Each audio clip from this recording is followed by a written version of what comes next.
Este vídeo é baseado num texto, A Evolução na Conceituação de Distúrbios Emocionais e Comportamentais na Infância, de Zélia Maria Mendes Biasoli Alves, ex-docente da Faculdade de Filosofia, Ciências e Letras, USP de Ribeirão Preto. São abordados brevemente a evolução do conceito de criança e de distúrbios emocionais e comportamentais. E no final, levanto algumas questões para reflexão sobre o atual período da pandemia. Primeiramente, para se pensar o conceito de distúrbio emocional comportamental na infância, nós devemos pensar o que é ser criança. E, paralelo a isso, por que, como e com quais objetivos nós devemos educá-la. A base dessa educação infantil está alicerçada no conhecimento psicológico que nós temos a respeito desse período da vida. E aí sim, baseado nesse conhecimento que nós temos, nós poderemos pensar a conceituação de distúrbios emocionais e comportamentais. Até o final do século XVII, meados do século XVIII, inexistia um conceito de infância como um período específico da vida. As crianças eram vistas como adultos em miniatura e não havia uma separação entre o mundo adulto e o mundo infantil. As crianças simplesmente coexistiam no mundo adulto. Como a taxa de mortalidade era muito alta, inviabilizava um cuidado e um apego maior para com essas crianças. Além do nascimento biológico, deveria haver um reconhecimento paterno, que não lhes era dado o devido valor. As crianças, em geral, eram abandonadas ao nascer, principalmente meninas e deficientes, em especial na Grécia. Apenas os judeus e outros poucos povos tinham a ideia de que a família que deveria criar a criança, qualquer que fosse a sua condição. Já no cristianismo, forma-se uma série de conceitos, dentre eles o de Santo Agostinho, que considera a criança como um ser imperfeito e símbolo da carne. Como consequência, o tratamento dispensado à criança não recebe as características de brandura, sendo que a infância é um período curtíssimo, apenas o de dependência maior, e logo a criança é incorporada ao mundo adulto e, inclusive nas classes mais pobres, incorporada também integralmente ao trabalho, tendo um aspecto mais utilitário da criança. Mas ao longo do tempo, observa-se uma alteração na configuração e na conceituação do cotidiano das famílias. Caminha-se de uma definição de uma família extensa, não consanguínea, dirigida por um chefe, o pater familias, como na Roma antiga, e chega a uma configuração de família nuclear burguesa, em que a criança, aí sim, é um elemento importante de extremo cuidado, que é vista como uma condição de ascensão social, de preservação do futuro do nome e do dinheiro da família. E aí convergem vários fatores, variáveis macrosociais, chegando-se ao século XVIII e já estruturando as noções da infância como um período essencial da vida, da criança como um ser humano na sua fase de pureza, de espontaneidade, alegria, como descreve Rousseau em O Bom Selvagem. E aqui cabe salientar que o mito do bom selvagem de Rousseau consiste na tese de que o ser humano era puro e inocente em seu estado natural, no caso a criança, sendo que a sociedade é responsável por incutir os valores e hábitos que o conduzem ao conflito e aos problemas que, na visão de Rousseau, marcam a sociedade. Então, como as crianças não têm especificidade e são consideradas adulto em miniatura, elas recebem o mesmo tipo de tratamento que os adultos até então. E aí, com o aumento da industrialização, a vida das pessoas se torna mais insalubre, as crianças são mais vulneráveis, elas também apresentam um alto índice de mortalidade. E aí, são raros os registros até o final do século XVIII de relatos de perturbações emocionais nas crianças. Os países desenvolvidos começam a reverter esse processo aí de alto índice de mortalidade das crianças a partir do fim do século XIX. Assim, até mais ou menos o fim do século XVIII, os raros relatos de distúrbios emocionais em crianças são tratados como os desarranjos comportamentais e esquisitices, que são coisas do demônio, e o tratamento é em parte punição, em parte tentativa de exorcismo. A educação visa salvar a alma da criança, até porque ela podia morrer subitamente muito nova, em que o pai se mostra como representante de Deus, direto, e que o valor está na obediência. Assim, nada mais natural, então, que a criança que não conseguia ou se recusava a seguir os ditames do pai fosse considerada como possuída pelo demônio, e mais especificamente ainda, o demônio seria o responsável pelas perturbações da criança, pelas perturbações severas. A educação é dura, distante, o agrado, o afago podem acabar com a autoridade do adulto.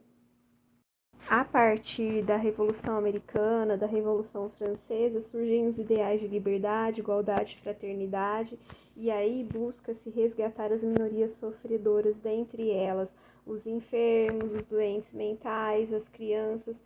Vai ocorrendo o avanço dos conhecimentos médicos e da ciência, surgem os tratamentos como o tratamento moral de Pinel, consiste numa cura da loucura, com base numa pedagogia normalizadora, com horários e rotina rigidamente estabelecidos, medicamentos receitados somente pelo médico e atividades de lazer e de trabalho. Surge também o pai da psiquiatria nos Estados Unidos, Benjamin Rush. E aí não comporta mais pensar que as causas dos distúrbios mentais estão relacionadas à atuação do demônio. Assim, as causas das perturbações emocionais e comportamentais atingem diretamente o orgânico, o físico, mas ainda assim estão bem vinculadas ao mundo adulto, como, por exemplo, o excesso de estudo, os problemas financeiros, o orgulho mortificado, a castidade, a masturbação. Mas há também relatos de casos cujas causas são consideradas ambientais, como as geradoras da perturbação, e o de tratamento passa pela modificação do ambiente que levaria à normalização do comportamento da criança. E aí, assim, até meados do século XIX, fim do século XIX, vai ocorrendo o interesse na classificação das psicoses infantis. Os estudos genéticos e a teoria da evolução também vão levando a um direcionamento da interpretação da causa da doença mental como hereditária decorrente do orgânico, com um aspecto fatalista e irreversível. E aí, chegando ao século XX, né, com o avanço da ciência e da medicina, a redução da mortalidade infantil, e a preocupação não é mais pela sobrevivência das crianças, mas pela educação das mesmas, uma vez que a preocupação então dos pais deixa de ser se eu vou criar o meu filho, mas sim como eu vou criar o meu filho, né? Uma vez que a mortalidade infantil caiu bastante nesse período. E surge então contribuição de várias áreas de conhecimento, né, tanto da educação, como com a psicologia do desenvolvimento, Darwin, Pestalozzi, que também teve muita influência, em especial nos indivíduos portadores de atraso no desenvolvimento, e aí surgem as questões da moralidade higienista, de ter a boa saúde, o valor da obediência, da criança boa, né? Binet com a mensuração da inteligência, Gesell com uma visão mais maturacionista do desenvolvimento, com as fases e o que esperar de cada etapa do desenvolvimento infantil. O valor máximo aqui é o da obediência, e que a criança vista como boa é aquela que permanece limpa, é obediente, autocontrolada e com bons hábitos.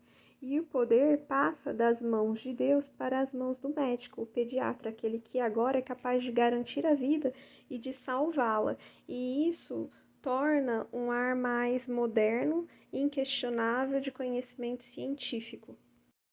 Nesse contexto, surgem então novos apontamentos, como a necessidade de tratamento e quais os tipos de tratamento conforme a severidade do quadro, a colaboração interdisciplinar, o estabelecimento de metas para o limite da atuação de cada profissional, e aí uma maior atenção aos efeitos das relações interpessoais e das relações ambiente versus crianças.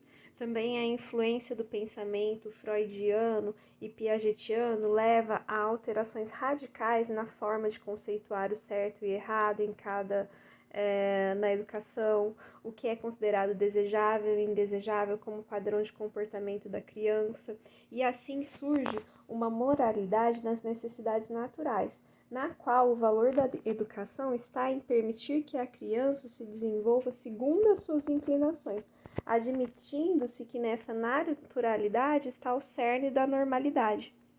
E assim caminhamos entre um excesso de permissividade na educação e a retomada de limites para o controle da impulsividade, em uma postura de insegurança dos pais e uma necessidade de retomar as rédeas da situação, de educação da criança, sem tanto autoritarismo e sem a distância afetiva e a ausência de comunicação, como característica do século passado. Nesse sentido, se estabelece os limites para a impulsividade, fazendo cumprir um certo número de exigências e controlando a liberdade e impondo normas de convivência. Paralelamente a tudo isso, há um desdobramento da conceituação de distúrbios do comportamento entre correntes mais voltadas para criar diagnósticos diferenciais, criando perturbações, entre aspas, novas, criando os novos quadros, nomes e definindo mesmo os quadros, e de outro lado uma corrente que admite uma indefinição maior, num diagnóstico mais funcional baseado numa terapia comportamental, de funcionalidades mesmo do indivíduo. E aí aqui nós caímos na dualidade, que criou-se aí com a visão clínica tanto das classificações diagnósticas, dos CIDs, DSMs, as necessidades de se descrever os quadros, sintomas e criar um diagnóstico aí para que ficassem situações mais genéricas de doenças e distúrbios mentais e comportamentais, e aí traçar possibilidades de tratamento, muitas vezes medicamentosos ou até com a ajuda de outros profissionais. E, por outro lado, um diagnóstico não necessariamente de nomenclatura, mas mais abrangente, avaliando as possibilidades da criança e os comportamentos desordenados, tendo uma visão mais ampla do comportamento, de acordo com a faixa etária da criança, do que ela é capaz e do que ela ainda não consegue fazer. E aí, tendo em vista uma análise mais individual de cada quadro. O que nós devemos pensar que fica disso é por que classificar e nomear as crianças, correndo-se o risco de cair em rotulações e em tratamentos genéricos, e a serviço de quê? Isso vai ajudar a criança ou é só para eu tentar entender o que está acontecendo? E aí, por outro lado, a gente não deixar de pensar que nós precisamos sempre de uma análise individualizada de cada criança, porque todas são únicas. E o tratamento e a resposta também é única e individual em cada caso. Nenhuma criança responde igualmente a medicamentos, terapias, e aí a gente tem que estar analisando caso a caso e continuamente. Para além da necessidade das classificações, dos diagnósticos, que muitas vezes servem para nos acalmar enquanto profissionais, família, do porquê a criança é ou age daquela forma, nós devemos nos atentar às causas do comportamento, que podem ser orgânica, psicológica e ambiental. A criança está inserida num ambiente, e isso pode ter um forte componente aí para o desenvolvimento da criança. Ela está inserida num contexto sócio-histórico, cultural, e para isso a gente tem que detectar os problemas considerando esse aspecto e aí sim traçar as necessidades de intervenção e o peso de cada uma delas. Então, reforçando, o diagnóstico é importante sim, na medida em que me faça entender aquela criança para que eu consiga ajudá-la a se desenvolver melhor. Tem que ter um objetivo maior que não seja apenas rotular e justificar o comportamento dela e ou medicalizar, mas tem que ser um motivo para que eu possa buscar alternativas para ajudá-la, uma vez que eu consigo compreendê-la melhor. O diagnóstico por si só não pode servir como um fator limitante para o desenvolvimento daquela criança. E claro, também não pode ser um motivo, um fator limitante para o meu olhar sobre ela. Vamos lá agora, pandemia. O que é importante para as crianças? Aprendizagem escolar, desenvolvimento cognitivo, desenvolvimento motor, desenvolvimento socioafetivo e desenvolvimento aprendizagem emocional. E como que a gente ensina a emoção? Como que a gente aprende? Bom, a gente ensina, a gente aprende no dia a dia. E como que a gente ensina? Nós mostramos, procuramos que a criança identifique as suas emoções e as reações que ela tem, as mesmas, e nós tentamos nomeá-las e apresentamos as possíveis formas de lidar com cada emoção. Nós vamos mostrando à criança as formas mais adequadas de lidar com cada emoção. A isso se chama autorregulação emocional. A criança vai aprendendo a lidar com cada uma das emoções que ela apresenta, na medida que ela consegue identificá-las. E por que essas estratégias de regulação emocional são tão importantes?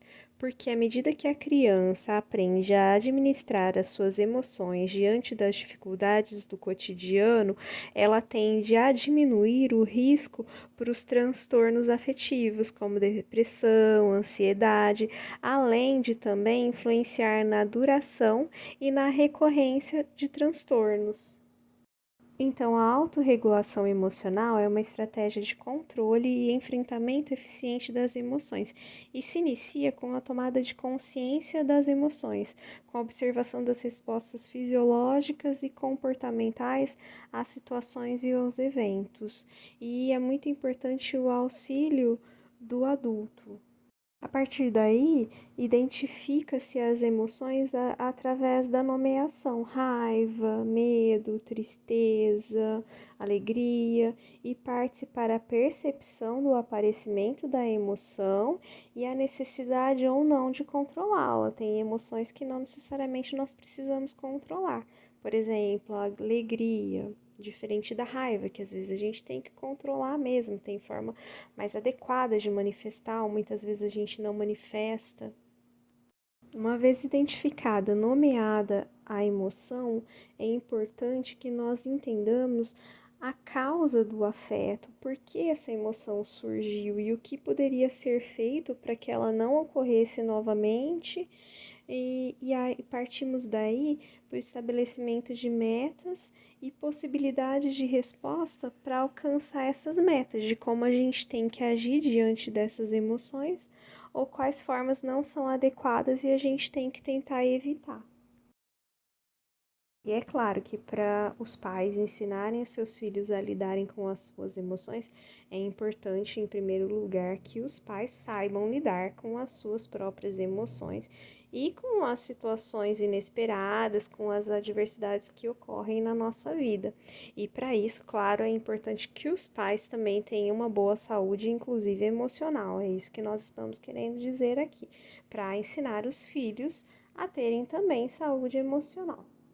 É importante que os pais assumam esse papel de referência no comportamento do filho e saibam que os filhos muitas vezes refletem o comportamento que eles veem, eles se espelham nos pais, que são modelos de comportamento.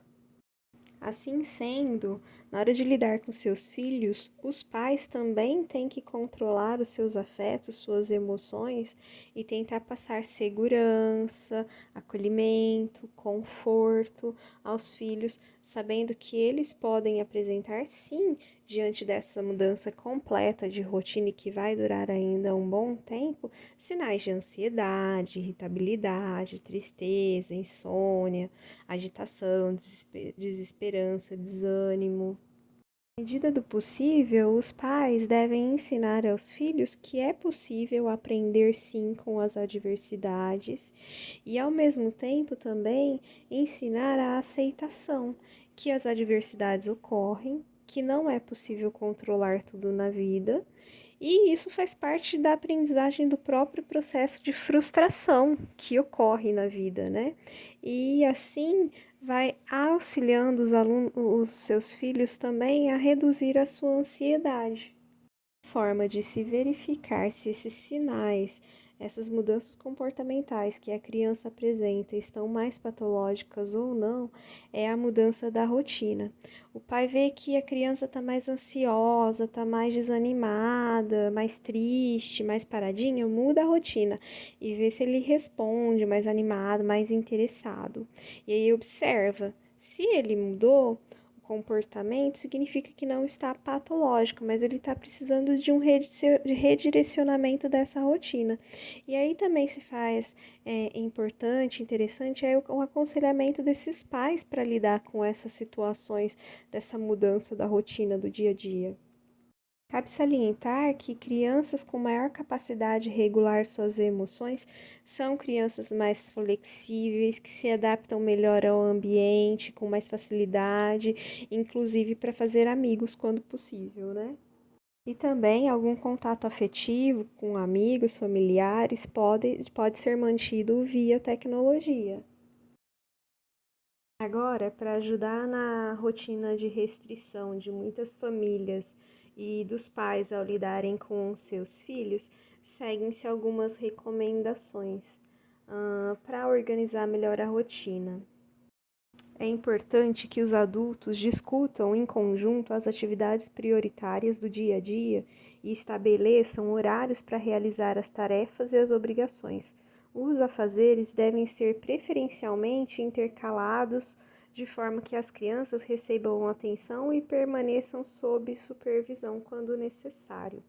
É fundamental planejar a agenda dos filhos, sempre em comum acordo com as crianças, e incentivar o equilíbrio de horários para manter as atividades em dia, de estudo, leitura, exercícios físicos, sono, brincadeiras e ócio criativo.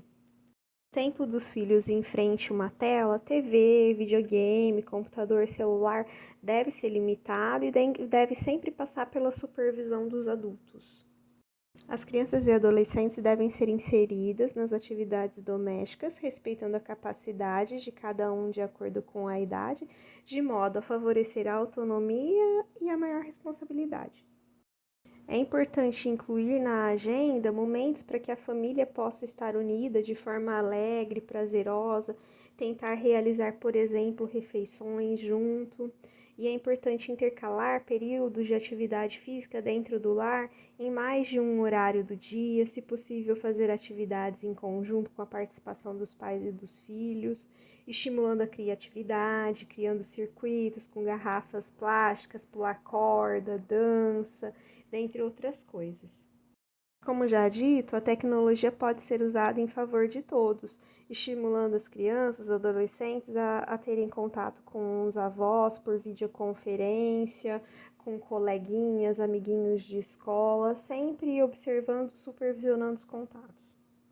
Os pais devem ensinar seus filhos a higienizar corretamente as mãos, proteger o rosto ao espirrar, tossir e evitar contato físico. Devem salientar que são cuidados que devem se tornar um hábito diário, mesmo após a pandemia acabar. E é necessário conversar com os filhos sobre a situação atual, com uma linguagem simples, adequada para cada idade, mas passando as informações de forma tranquila, de modo a evitar medo, ansiedade, aumentar o estresse, mas ressaltando que as medidas de prevenção são importantes para depois, quando eles forem voltando aos poucos à sua rotina, por exemplo, da escola, de contato com os coleguinhas, etc. Neste momento em que os filhos possivelmente estão o tempo inteiro dentro de casa, é importante que os pais reservem um espaço e momentos específicos do dia para falarem sozinhos a respeito do que acontece no dia a dia, trocar informações e só se atualizarem sem exporem as crianças e adolescentes a conteúdos inadequados. Mais uma vez, salientar a importância dos pais terem uma boa comunicação com seus filhos e criar um ambiente acolhedor, de apoio mútuo, que os filhos tenham liberdade para se expressar seus sentimentos e suas dúvidas, e os pais estejam disponíveis a ouvi-los. Por fim, eu trouxe um pequeno trecho do livro Sexo e Ocidente, de Flandrin, trazendo como uma reflexão para os tempos atuais e a situação que nós vivemos. Fico espantado que num século onde a psicanálise suscita tanto entusiasmo, se tenha tão pouca consciência dessa potência do passado, porque, em realidade, não somos livres para recusar nossa herança, ela está fundada à nossa pele. Não existe o homem natural, no sentido que, pois todo comportamento humano é modelado por uma cultura. Ora, toda cultura se elaborou progressivamente no passado e foi profundamente marcada por estruturas e traumatismo passados.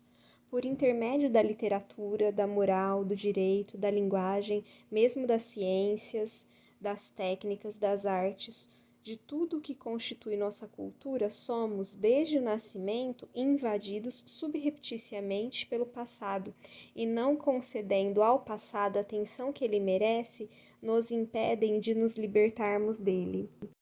Por que esse texto? Porque ele me trouxe a possibilidade de inúmeras reflexões. A começar, não somos tábulas rasas, como já se pensou no passado. Somos seres com heranças históricas, culturais, sociais, familiares, hereditárias, heranças e influências ambientais pré e pós-nascimento, expectativas que depositam em nós e que nós depositamos em nós mesmos. Somos seres livres? Somos seres, desde nossa concepção, carregados de expectativas as mais diversas e dos mais variados lugares sociais, históricos, culturais, familiares. Se é homem, não pode chorar. Muita coisa tem mudado, né? Mas ainda há muito que permanece. O medo do desconhecido, do inesperado, da adversidade, da necessidade de nomear o que não entendemos como diferente, patológico muitas vezes, simplesmente porque não sabemos como lidar e relegamos a um superior a sua maior responsabilidade. Relegamos a Deus, a ciência. Nós não podemos chorar, não podemos nos entristecer, não podemos ansiar por dias melhores. É claro que nós podemos e devemos, mas, enquanto isso, a vida segue, a vida passa. E repito, como no texto, ora, toda cultura se elaborou progressivamente no passado e foi profundamente marcada por estruturas e traumatismo passados. Ou seja, é necessário aprendermos a lidar sensata e adequadamente com a adversidade, com o inesperado. É necessário ensinarmos as gerações mais novas a lidar com a adversidade, a serem flexíveis e se adaptarem às mudanças. A isso, penso eu, podemos chamar resiliência. A isso, penso eu, podemos chamar sobrevivência, a evolução das espécies.